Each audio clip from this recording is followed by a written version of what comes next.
Today, drug overdose deaths in America are rising faster than ever.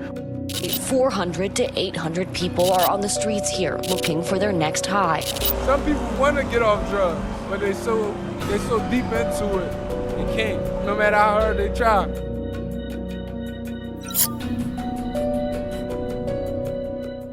What you see now is not a scene from a Walking Dead episode, but what's indeed happening in real life, an alarming reality in the US.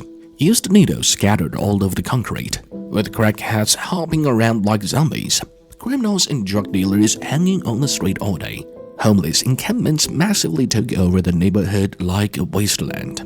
This is Kensington Avenue in Philadelphia, Pennsylvania, which has now been infamously nicknamed the Zombie Town of America. Over the past 50 years, it has become the largest open-air drug market on the East Coast. The neighborhood is to be a golden community of great promise, a home for all the hard-working blue-collar workers harboring the American dream. As the economy sort of started to decline and, businesses shut down, and this was, like in the 70s and the 80s, the warehouses started shutting down. It became a lower-class neighborhood. And then drugs started moving in slowly. Recently, I would say, from early 2000s on, it's been very bad. And then I would say probably from 2014, 15, it's gotten very bad. With no cops to actually step in against the outlaws here, Kensington Avenue has almost become a tourist attraction for drug users across the country. It's an open-air drug market. You can use drugs there out in the open. You can sell drugs out in the open. The police don't do anything. It's very alarming because everybody that you see in those videos, they're not from Kensington. They're from other states. They're from other parts of the Pennsylvania. There's people there from California, from all over the United States. They come to Kensington because they know the drugs are cheap there. They know, they give out free drugs. They know the police aren't going to bother anything. In the city of Philadelphia alone, there have been 1,413 deaths from unintentional drug overdose recorded in 2022. According to the Philadelphia Department of Public Health, that marked an 11% increase from the previous high of 1,276 in 2021. 80% of these overdose deaths involved opioids. And Kensington is a significant contributor to this figure. And the notorious name of Kensington is just an epitome of the ongoing drug crisis that faces America right now.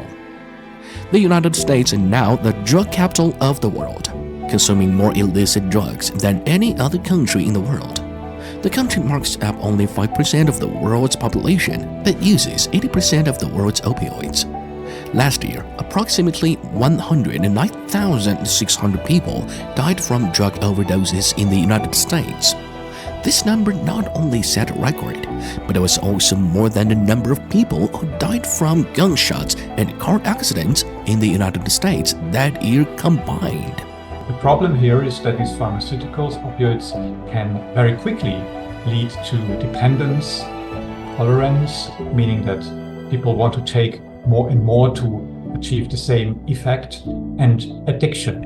One of the main dangers, apart from the addictive potential of opioids, is the danger of overdose, and that it can include a fatal overdose, that people can actually die when they're taking too much of that drug.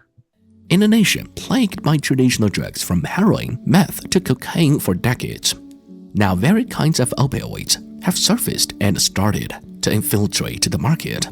When heroin was the main drug of choice on the street, a bag was selling for $10. Now that it's fentanyl, you could buy a bag for $2 or $3.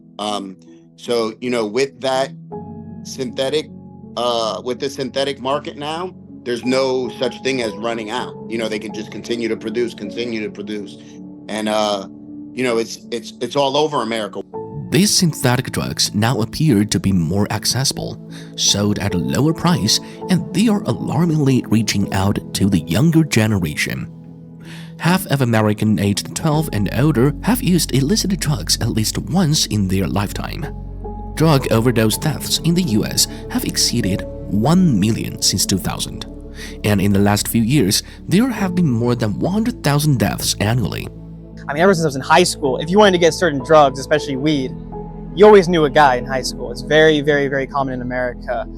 In 2022, a 15-year-old student at Helen Burstein High School in Hollywood, Los Angeles, was killed after taking pills she brought from a 15-year-old boy on campus. It was only then that an urgent from the White House's Nation Drug Control Policy Office to tell all schools to stock naloxone, a nasal spray sold under the brand name Narcan that works to reverse the effects of drugs, avoiding another tragedy from youth drug overdose. But my mom, she actually works within the school district, so she has a much more direct look at what's happening. Actually, one thing they're doing in Oregon, I believe now California, is they're teaching teachers how to give students Narcan. So it's gone to the point now where for a short-term solution, they're having to put public schools with Narcan in it and teach people how to use it, which, I mean, it's really sad to hear. While some overdoses can be reversed, a new flesh-rotting tranquilizer nicknamed zombie drug with no reversal agent has begun to infiltrate drug supplies, xylazine, which is deadly. When heroin was around, you didn't see people, in these zombie states, not knowing what they're doing. You didn't see people that their limbs were actually falling apart. You walk through Kensington streets and you smell rotting flesh.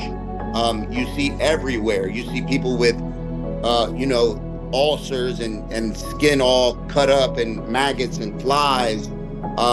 That's due to the drug. So the first drug, xylazine, is not meant for humans. That's meant for cattle. It's actually a horse and a cattle tranquilizer. Now, millions are battling drug addiction in the US, but one cannot help but ask, how did the country get here? How does it get out?